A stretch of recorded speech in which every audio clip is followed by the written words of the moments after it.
Your GenAI call center didn't break. It started completing regulated actions without an owner. Most telecom leaders believe their GenAI rollout is working, and by the metrics they are watching, that belief is understandable. Customer containment is improving, average handle time is dropping, agents are spending less time on routine interactions, and digital journeys appear to be resolving more issues without escalation. From a performance standpoint, nothing looks obviously wrong, and there are no visible signs of failure. That apparent success is exactly what makes the risk so difficult to see. Because once GenAI moves beyond answering questions and begins completing customer actions inside regulated workflows, the nature of failure changes.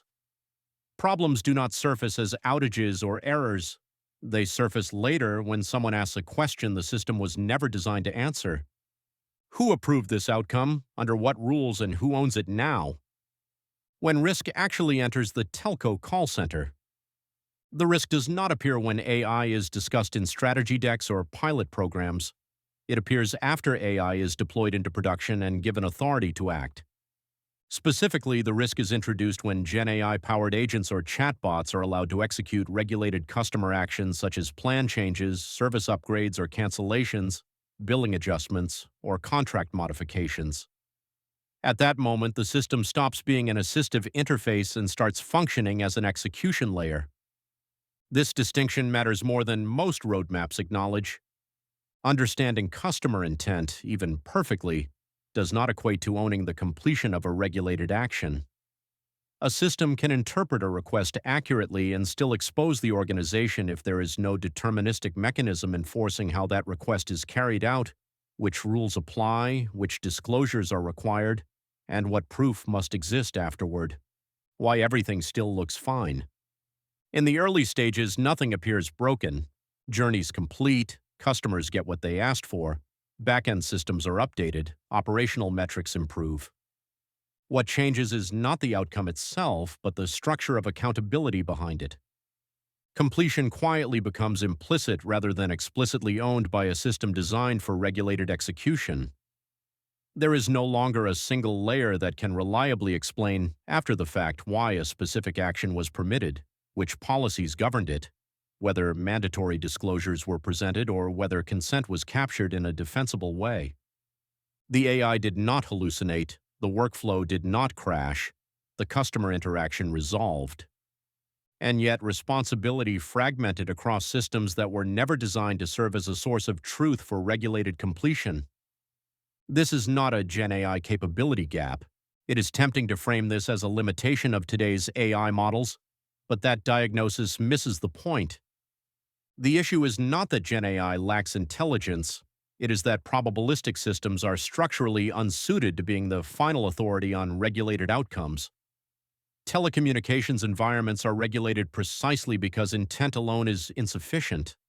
What matters is whether the action itself was allowed, executed correctly, and recorded in a way that stands up to scrutiny. When GenAI is allowed to bridge intent and execution without a deterministic completion layer underneath it, the organization inherits a form of exposure that does not register as an operational failure. It registers later as a compliance and defensibility problem, the meeting no one designs for. This risk does not surface during rollout reviews or quarterly business updates. It surfaces in a very different kind of meeting. It appears during an audit, a regulatory inquiry, a legal review, or a customer dispute that escalates beyond the call center. Someone asks for evidence, not explanations. They want to know how a specific customer action was approved, which rules were enforced at the moment of execution, and who ultimately owned the decision to complete it. Answering that question often requires reconstructing events across conversation logs, CRM records, billing systems, and orchestration layers that were never meant to provide a single authoritative explanation. That is the moment organizations realize they automated execution without automating responsibility. What is actually missing from most GenAI architectures? What most GenAI call center deployments lack is not intelligence, orchestration, or integration. It is a system explicitly designed to own completion in regulated workflows. A completion and compliance layer exists to take responsibility for outcomes, not just interactions. It enforces deterministic execution paths, embeds regulatory rules directly into workflows, ensures required disclosures and consent are handled correctly, and produces audit-grade records as a default behavior rather than an afterthought. This layer does not compete with GenAI.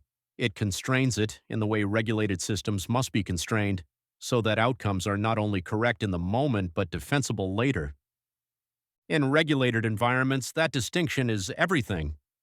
What completion and compliance means in practice.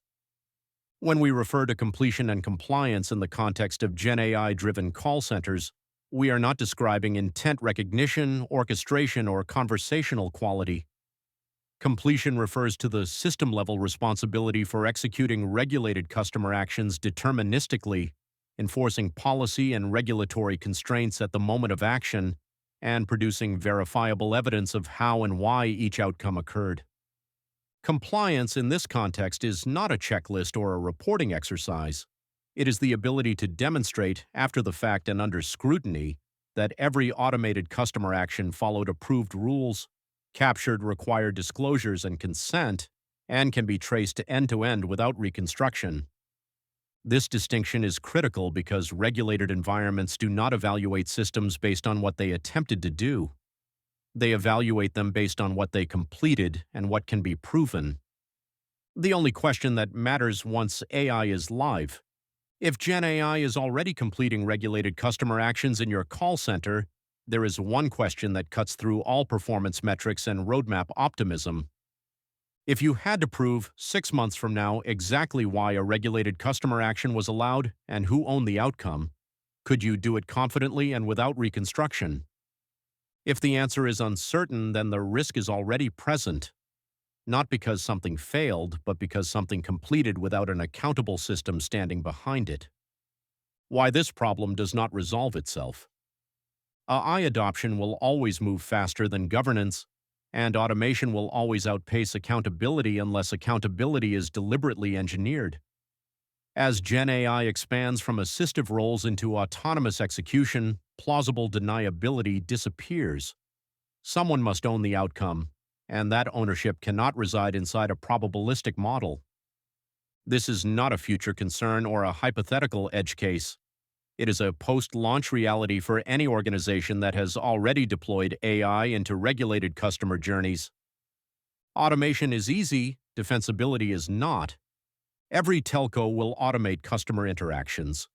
Only some will be able to demonstrate under scrutiny that those automated systems complete regulated actions responsibly. The difference has nothing to do with how advanced the AI is. It comes down to whether completion itself is treated as a first-class system responsibility. Because in regulated environments, success is not defined by what the AI understood, it is defined by what the organization can prove.